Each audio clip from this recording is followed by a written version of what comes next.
చిగురించబోతుంది. గొప్ప దినాలు నువ్వు చూడబోతున్నావు. నీ యేసుకు సమస్తము సాధ్యమే. గుడ్ మార్నింగ్ దేవుని ప్రియ కుమారుడా, గుడ్ మార్నింగ్ దేవుని ప్రియ కుమార్తె. Special good morning to you. మోషే చిన్నప్పుడంతా కూడా మనం గమనిస్తాం, ఇరుకు గుండా వెళ్ళాడని, ఇంకోటి చెప్పచ్చు లోయ గుండా వెళ్ళాడని. కొన్ని మార్లు చిన్నతనం ప్రారంభమైన మన జీవితంలో ఎన్నో ఇరుకు గుండా వెళ్ళే సమయాలు ఉంటాయి. కొందరు ఇలా నది గుండా వారి జీవితం వెళ్ళచ్చు, కొందరు మనుషులు మాటల గుండా వెళ్ళచ్చు, కొందరు మరొక రీతిలో వెళ్ళి ఉండొచ్చు. సంగం, ఒకవేళ మిమ్మల్ని అడిగితే మీరు ఏ రీతిలో వెళ్ళారని ఈ ఉదయం ఆ విషయాలు జ్ఞాపకం చేసుకుని కొంతమందికి బాధ, కొంతమంది కన్నీరు రావచ్చు. ఒకవేళ మోషే తల్లిని అడిగితే, అమ్మా నీ బిడ్డను వదిలేసావు కదా అని ఒక మాట అనగానే వెంటనే మీకు చెప్పరా, ఆమె కన్నీరు పెడుతుంది. అవును, అప్పుడు సమస్య చాలా అధికంగా ఉన్నది, మేము తట్టుకోలేని సమస్య మా చుట్టూ ఉంది. రాజు బిడ్డను చంపమని ఆజ్ఞాపించాడు, ఏం చేయాలో అర్థం కాని పరిస్థితి. తల్లిగా నేను చేయలేకపోయినది, కానీ ప్రభువుకు అప్పగించేశాను. కొన్ని విషయాలు మన జీవితంలో ఎందుకు జరుగుతాయో తెలియదు, కానీ ఆ కొన్ని విషయాలు బలమైన పాఠాలు నేర్పిస్తాయి. ఆ కొన్ని విషయాలు దేవుని మార్గాల వైపు మనం తీసుకెళ్తాయి.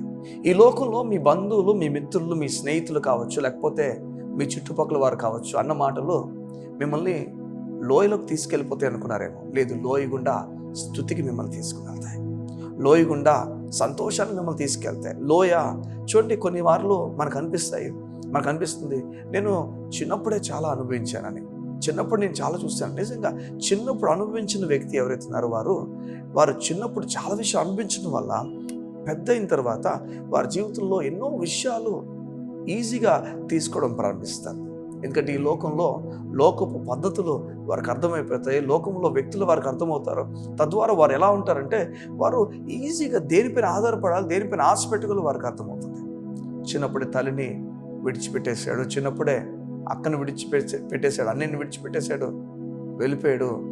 వారి కాని ఇళ్ళలో రాజగృహం ఉన్నప్పటికీ తంది కాని ఇంట్లో ఉన్నాడు. ఎంత ఆలోచించుంటాడో, ఎన్ని మార్లు బాధపడి ఉంటాడో. చిన్నప్పుడే చాలా బాధకుండా వెళ్ళిపోయాడు మోషే. అక్కని కలుద్దామన్నా, అన్నయ్యని కలుద్దామన్నా, అమ్మని కలుద్దామన్నా ఏదో వారానికి ఒకసారో లేకపోతే నెలకు ఒకసారో, లేదా అసలు కలడానికి అవకాశం లేనట్టు ఎన్నో ఎలాంటి రీతిగా బ్రతికాడు. కానీ ఒక సమయం వచ్చింది, 30 సంవత్సరాల తర్వాత లేఖనాలు చెప్తున్నాయి, ఐగుప్తు రాజ్యము గొప్పగా ఎంచుకోలేదట, అది తక్కువ ఎంచుకున్నట, దేవుని పనే గొప్పది ఎంచుకొని అక్కడి నుంచి వెళ్ళిపోయిన లేఖనాలు చెప్తున్నాయి. మీకు చెప్తున్నాను కదా, ఈరోజు పరిస్థితి మీ బిడ్డల విషయంలో కానీ మీ విషయంలో కానీ వారు చేదుకుండా వెళ్తున్నారని అక్కడికి ఆగిపోవద్దు. వారు మోషే లాంటి బలమైన వ్యక్తులు అవ్వబోతున్నారని నిరీక్షణ మనం కలిగి ఉండాలి. అవును, నిజమే. ఈ లోకంలో బిడ్డలు కలిగిన మనం ఎన్నోసార్లు నిరాశపడిపోతాం. లేఖనాలు చెప్తున్నాయి, నిరాశపడి అక్కడ ఆగిపోవద్దు. ప్రార్థనతో నిరీక్షణ సంపాదించుకోవాలి. నిజంగా మోకరించినప్పుడు నిరీక్షణ లోతులకు వెళ్ళిపోతుంది. మోకరించగానే దేవుని సమాధానం లోతులకు వెళ్ళిపోతుంది. అప్పుడు మనం మోషే తల్లి అట్టి నిరాశలో కూడా నిరీక్షణతోనే ఆ నీటిలో వదిలిందని లేఖనాలు చెప్తున్నాయి. దేవుడు చూసుకుంటాడని ఆయనకు అప్పగించని చెప్పి ఆమె అనుకుందట. దేవునికి అప్పగించిన ఒక వ్యక్తి, అది నీటిలో అయినా, అది మనుషుల మధ్య అయినా, అది ఏ చోటైనా, దేశం దాటినా ప్రభు చూసుకుంటాడు. దేవుడు ఇప్పుడు విడిచిపెట్టాడు. నేను నమ్ముతున్నాను, మీ బిడ్డల్ని దేవుడు ఉన్నతమైన కార్యాల కొరకు వాడుకోబోతున్నాను, వారిని దేశాల కొరకు వాడుకోబోతున్నాను, వారి ద్వారా గొప్ప బలమైన కార్యాలు దేవుడు జరిగిస్తాడు. అయితే ఇప్పటికున్న బాధను సహించి నిరీక్షణతో ఆ బాధను తప్పించుకోవాలి. అటు కృప, అటు జ్ఞానము మీకు అనుగ్రహింపబడును గాక. కానీ ఒక విషయం గమనిస్తున్నారా, మోషే జీవితం ప్రారంభమో తాను బ్రతకడు అన్నట్లుగానే నడిచింది. కానీ ఆ తర్వాత తన ముగింపు చూడండి, తను చనిపోతున్న సమయంలో తన కండ్లు గురించి లేఖనాలు మాట్లాడుతున్నాయి. తనకు ఐసైట్ లేదట.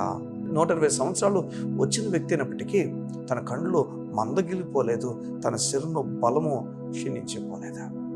వా, దేవుడు మనతో మాట్లాడుతున్నాడు.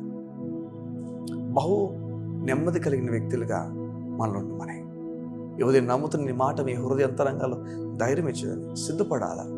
దేవుని విషయాలు మనం సిద్ధపడాలి. ఈ లోక విషయాల్లో ఒక జర్నీకి మనం సిద్ధపడతాం కదా, మరి ఈ లోకంలోనే మనం జర్నీ ఉన్నప్పుడు ఎందుకని సిద్ధపడం? ఇది చెప్పిన కారణం, మనం అటెంటివ్గా లేము, వాటి కొరకు సిద్ధపడలేము. మనం ఎప్పుడైతే సిద్ధపడలేమో అపవాది వేసినవన్నీ బాణాలు మనకు తగిలేస్తాయి.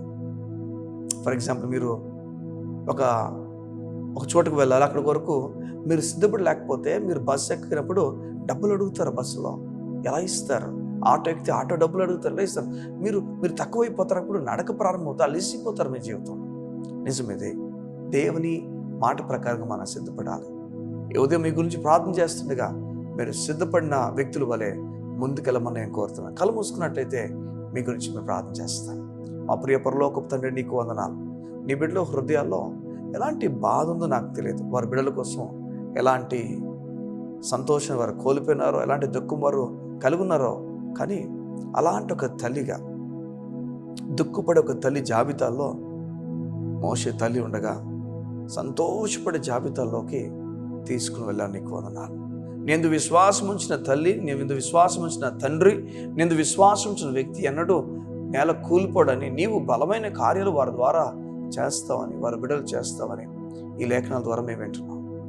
నీవు వారి హృదయంలో నెమ్మదిచ్చి, ధైర్యం ఇచ్చి, వారు ఉన్నతమైన కార్యాల కొరకే వారు పిలువబడ్డారని ధైర్యం వారికి ఇచ్చి నడిపించబడుతుంది. యేసు పరిశుద్ధ నామములో ప్రార్థించుచున్నాము తండ్రి. ఆమేన్, ఆమేన్, ఆమేన్. దేవుడు మీ బిడ్డలు వాడుకోబోతున్నాడు. మీ బిడ్డలు రాబో తరాల్లో లేదా ఇప్పుడు తరాల కొరకు మీ బిడ్డలు దేవుడు వాడుకును గాక. God bless you. See you tomorrow.